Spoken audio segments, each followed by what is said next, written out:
Welcome to First Reading, the Old Testament lectionary podcast for preachers, teachers, and curious readers of the Hebrew Bible.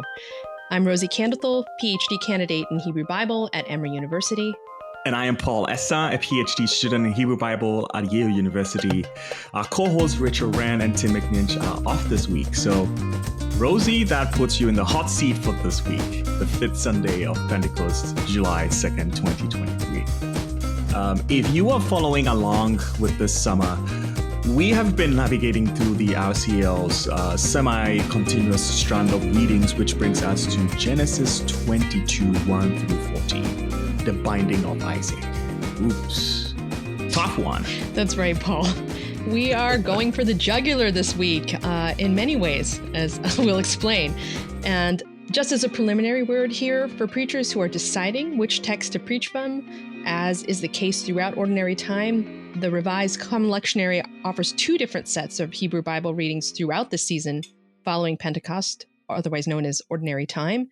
One strand of readings in Year A progresses semi-continuously through Genesis, Exodus, and Deuteronomy, highlighting the theme of covenant.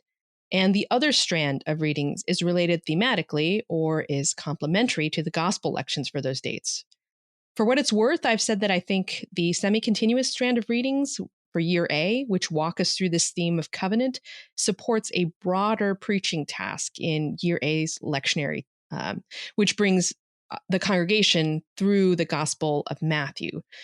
Of course, that also means that this week, we fall upon the troubling but absolutely fundamental story of Abraham's near sacrifice of his son Isaac, as that relates to covenant, right? So while it may be hard to understand, Abraham's willingness to sacrifice his own son as an offering to God contributes deeply to the notion of covenant as it's developed in scripture and tradition, both Jewish and Christian. I will acknowledge that this is not an easy text to preach, and I think folks would welcome some help from you, Rosy. You know, it's a little tricky because what we get at the end of the passage is that Abraham is praised for his faithfulness. That means that he's loving God so much that he's willing to kill for God. And some of the things that I'm asking myself here is, how does faithfulness to God and murder work together in one passage, right? It's really difficult. But Rosy, you began to make a point here about covenant. So I'm curious about how you see this story contributing to notions of covenant in both Jewish and Christian traditions. Right. Well, the story is so deeply ingrained in tradition that it's referred to by both Jewish and Christian interpreters simply as the binding of Isaac, or the Akedah, because of that Hebrew stem, ayin kof dalet, which means to bind. So akad in verse 9 of Genesis 22. This is the only place where we find this word in the Hebrew Bible. But also, I think this may be the only story that's referred to regularly by everyone with a Hebrew shorthand, right? So I don't know, Paul, if you know of any others, but when we say Akedah, everyone understands what that story is, Jewish, Christian, and I don't know any other story that kind of goes by a Hebrew nickname. Right. Oh, honestly, nothing really comes to mind. But if I'm right, I think this story features also in the Quran for Muslims, right? Of course, you know, some of the details are different, and it is very unclear if the son of Abraham in that passage in the Quran is actually Isaac. But there's something about submission, you know, something about sacrifice, you know, in that portion, and it is celebrated by Muslims on Eid al-Adha, right, which sounds very similar to Akedah. So that's the only thing that really comes to mind. I'm really glad you brought that up. Yeah, I'm not as familiar with Islam and Muslim traditions, but I can certainly say that both in Jewish and Christian imagination, this story has captured and influenced tradition and practice in both of these faiths, of Jewish and Christian faiths. Now, in order to appreciate why, we really have to remember again in vivid detail everything that's come before in the life of Abraham, right? So Abraham is venerated as the father of faith in both Jewish and Christian, as you point out as well, in Muslim tradition as well. And rather early on, Jewish tradition associated Mount Moriah, this is the place that's located in the chapter for the sacrifice, That place, Moriah, is the site of Solomon's temple in Jerusalem, right? That's how powerfully this story and tradition seeped into popular imagination. The That's right. agony represented here in this story, the choice to preserve a son's life and everything that represented, or to sacrifice him, as you say, simply to murder him when God asked. That's right. To appreciate the particular poignance and pain of this sacrifice requires some background, though. So the semi-continuous strand of readings have already helped us to remember first Abraham's call and the promise made to him in Genesis 12. And a few weeks ago, we talked about how God called Abraham to make a journey on trust alone, leaving his homeland, everything familiar, and that somehow God would make him and his descendants a blessing to all nations, and that they would possess a land as yet unseen. The week following, we listened to Sarah's laughter in Genesis 18. Here, a response to the three divine strangers who claim she'll conceive a child of her own at the age of 90. And in that story, we were reminded, right? We were reminded of Abraham and Sarah's advanced age and their long struggle with infertility, the lengths to which they've already gone to maintain faith in God's promises, which, mind you, depend on having a living heir. And last week, Paul, you led us through the preceding chapter, Genesis 21, in which we're reminded of that story in which Abraham sends away his firstborn son by Hagar, Sarah's slave Ishmael. Abraham's already given up one son. And now, as we come to Genesis 22, it seems as though this very old man is about to lose the other. So the binding of Isaac here in Genesis 22 is closely connected to everything in his story that comes before, everything that has come in the life of Abraham, Sarah, Hagar, and their respective children. I see what you're saying. I see what you're saying, Rosy. The Akedah gains its narrative power because on some level, we have followed Abraham's life with such great detail. We have gotten to know him and his struggles. We have heard him talking with God on numerous occasions. But you've already outlined the ways that Abraham has already proved himself faithful. So why does God want this from him again? You know, what does this have to do with the covenant? Right. And that is the fundamental question, Paul. Who is this God that should demand such a monstrous demonstration of devotion? But who also, in that question, is Abraham, who should respond with quiet obedience, right? God is said in this first verse of Genesis 22 to test Abraham, Nissa. But this information is only available to the reader, not to Abraham. Just as in the book of Job, Abraham's kept in the dark, and the situation seems real for him, not a test or a trial. And that's important for us to grasp. Abraham does not know that in this first verse, when God says, take your son, if you will. Now, that's my translation of the Hebrew imperative with the particles. So, kakna et binka. Take, if you will, your son, your only one whom you love, Isaac, and lech lecha. Go forth to Moriah and offer him there as a burnt offering on the mount that I will show you. That's now, right. The Hebrew makes certain deliberate links to Genesis 12, right, into that initial call and the response of Abraham. In that chapter, Abraham was commanded also to lech lecha, to go forth to a land that God would show him. That phrase only appears in these two passages, in Genesis 12 and 22. We are meant to hear a resonance that draws us back to Genesis 12, to God's initial call of Abraham to leave, quote, your land, the land of your people, and your father's house. And we hear that echo now again in Genesis 22. Your son, your only one, Isaac, whom you love. In Genesis 12, Abraham builds an altar at the oak tree of Moreh. And here in Genesis 2, he builds an altar at the similar sounding Moriah.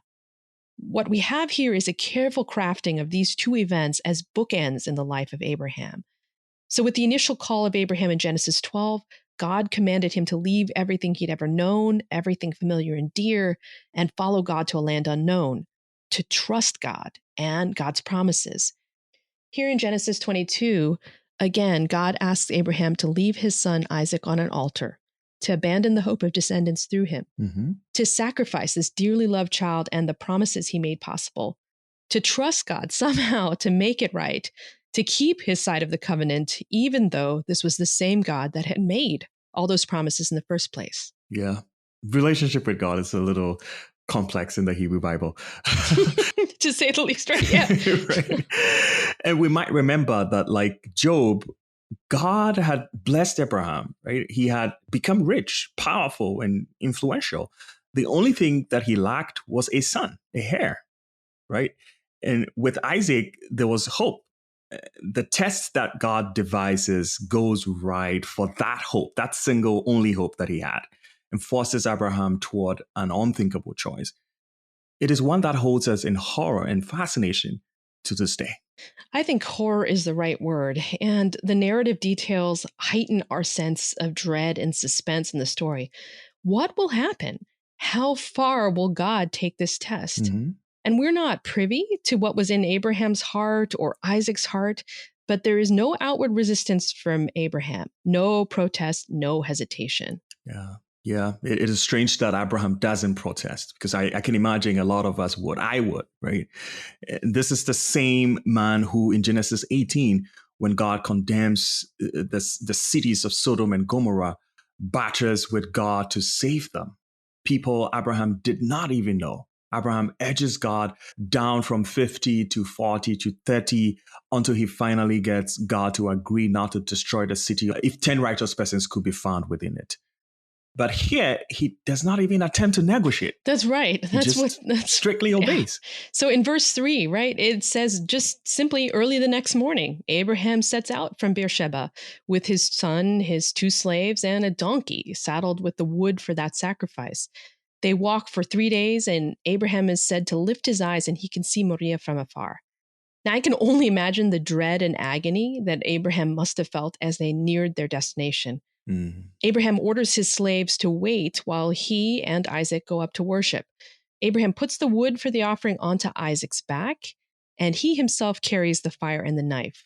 Now, this is no ordinary knife. When I say, again, there are details here that raise the horror of this moment. This is a rare Hebrew word, ma'achelet. The knife is closer to a sword. It's large and heavy, appropriate for killing a struggling animal quickly, right? Wow. So just again, all these details add up, right? So Isaac wonders aloud to his father where the sheep for the burnt offering is. But his father simply says, God will see to it, avoiding a direct answer to his son. And so we wonder too about Abraham's lengths of deception here, both of his son and Sarah and the servants when he says, hey, we'll be right back. When they arrive at the place, the action agonizingly slows down, step by excruciating step. Abraham builds the altar. Then he lays the wood. Yeah. Then he binds his son. Then he lays his son's body on the altar on top of that wood. Then he picks up his knife and suddenly, urgently, there's a voice from heaven at the very last moment calling, Abraham, Abraham, don't raise your hand against the boy or harm him in any way. Oh my God. For now I know that you fear God, since you haven't withheld your son, your only one, from me. Now, it's an extraordinary, dramatic reprieve at the last moment, but we can't forget the horror that came before, right? Yeah, and it's really interesting that you point out Abraham's own reaction, right? As the scenes change and the events draw closer and closer, the way he tries to avoid questioning and, sort of like avoid details and explanation. It's just like all of that, is evidence to like what he is probably thinking and feeling about this whole process, even though he quite doesn't say it yet, right? So how might you help preachers with this one in terms of preaching tips? And maybe let's start with pitfalls. I can imagine a few already, but Right. There's quite a lot of places where you could fall down on this one, right? So one major pitfall, I think that you've already kind of pointed toward, is smoothing over the Akedah, right? To make some sort of apology for God and for Abraham. There is the temptation of letting God or Abraham off the hook. Hey, it's just a test. That's in the text. It's not a real human sacrifice that God intends. But I think as we pulled out the narrative details, this is meant to be a tough story. Yeah. And the narrator puts in those details because they deserve our wrestling with it seriously.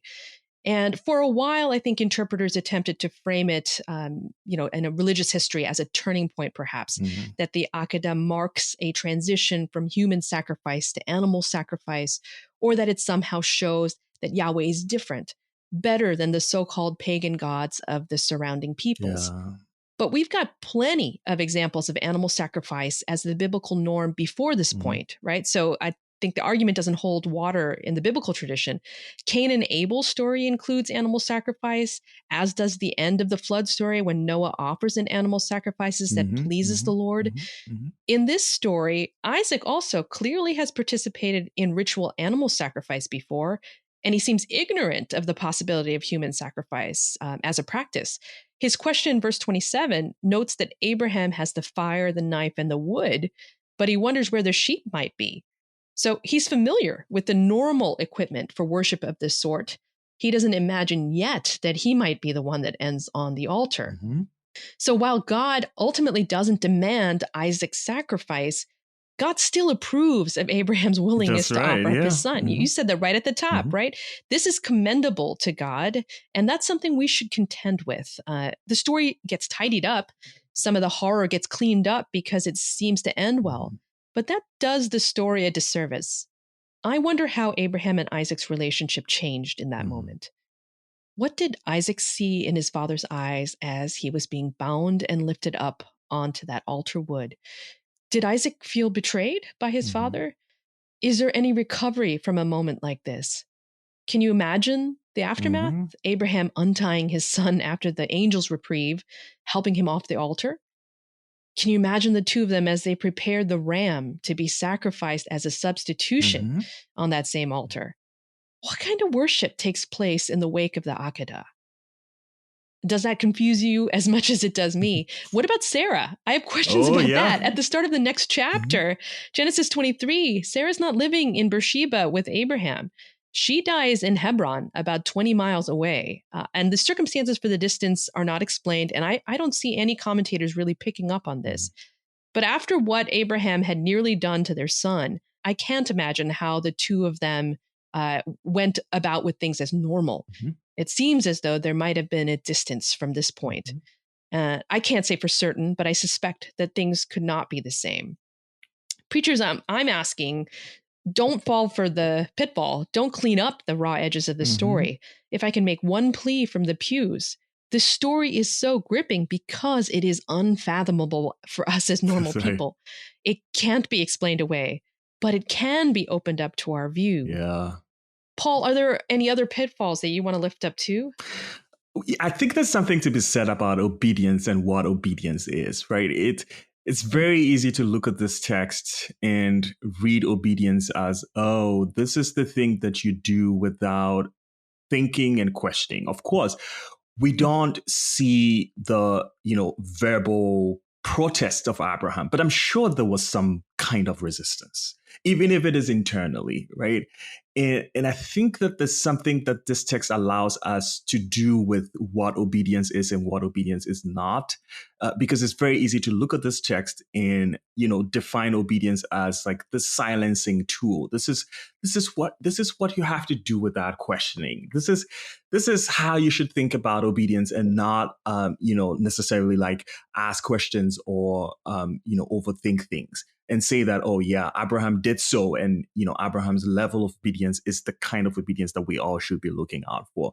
So if I were preaching this text, I think one of the things that I would take the time to help clarify is like, how was Abraham actually feeling about this whole thing, and what does this tell us about what obedience is and what obedience is not? Yeah, that's really, I mean, it's helpful too to just, because in our world today too, there's been so much more attention to religious abuse, Yeah. to the ways that, as you say, obedience can be twisted into this unquestioning obedience. Yep. And so one way that I might approach this story in light of what you've raised in terms of obedience is to underscore how deeply the story influenced the religious consciousness of the Jewish people, right. and in turn Christians too. So if I could raise up one point, so on Rosh Hashanah, the Jewish New Year, the Musaf, the additional service, calls upon God to remember the oath that God swore at the time of the Akedah. And that prayer reads, to me, significantly. So it reads, remember Abraham's binding of Isaac, his son, on the altar, how he suppressed his compassion in order to perform your will wholeheartedly. In the same way, may your compassion overcome your anger toward us. On behalf of Abraham's posterity, may you this day recall with compassion the binding of Isaac. Now that's a complicated way of playing with the thing that you're pointing to, which is maybe inward resistance, Yep. and yet some sort of pull toward obedience. But here to call on God to remember with particularity the faithfulness of Abraham in this story, in the Akedah, and the special relationship that forged between God and the descendants of Abraham forever, even as God judges sins and shortcomings. There's something to be said there about this back and forth that is central to this idea of covenant, right? So the spiritual credit, the merit that Abraham earned when he bound and nearly sacrificed his son, created a reservoir that generations in the future could draw upon before God. So even the blowing of the shofar, the ram's horn on the new year, is interpreted in light of the Akedah and what nearly happened on Mount Moriah. So in that story, a ram with its horns caught in a thicket takes the place of Isaac in sacrifice.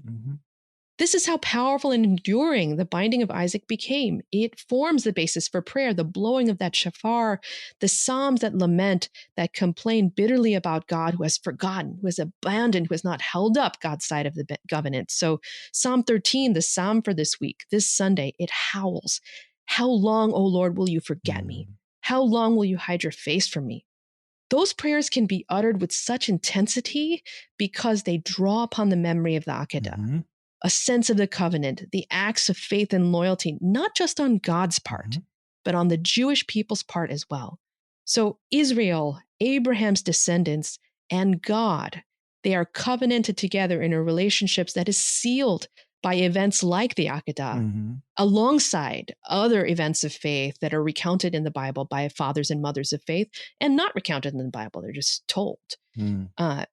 Another way that I might suggest preachers think about this text is that now that I have become a new parent myself, I look at this passage a little differently.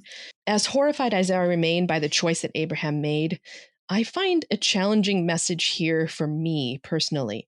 Now, I realize that every child holds promise, bears our dreams, carries a legacy. And as much as I might hope that my kid will carry forward a legacy of me, my family, whatever that means, to live a life of faith and loving service, I don't control her. God holds her life in God's hands, and that's an ultimate truth. I might baptize her, dedicate or christen her with every intention of raising her in faith, but ultimately, she chooses God. She chooses life. Those are her choices, not mine. And as much as parents sacrifice and protect, parenting also requires a willingness to let go, to give up, to listen, to obey.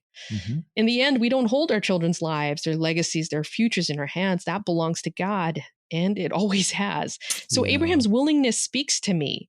In his willingness to give up his son, he paints maybe a larger than life example, but in some sense, we all might understand what he was expressing through that act. All those years of waiting for a child and finding disappointment year after year had contributed something to his faith. I think on some level, he realized Ishmael and Isaac were deep down gifts from God, sons that he had received very late in life when it was beyond reasonable human expectations.